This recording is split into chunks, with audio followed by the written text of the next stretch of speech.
кайсы учурда адам өзгөрүүгө муктаж болот? Бул мындай кризиспи же жоготуу, ийгилик же эмне, кайсы факторлор таасирин тийгизет? Өзгөрүүгө адам эки жол менен келет. Биринчиси бул кризис аркылуу келет.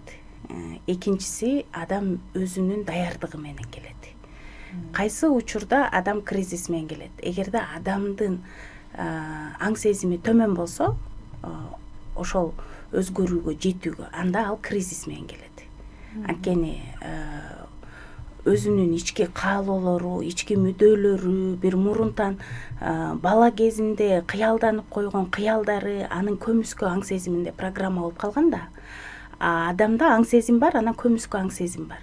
Ошо көмүскө аң сезимдеги программа кааласа, каалабаса дагы программаланды, ал ишке ашыш керек.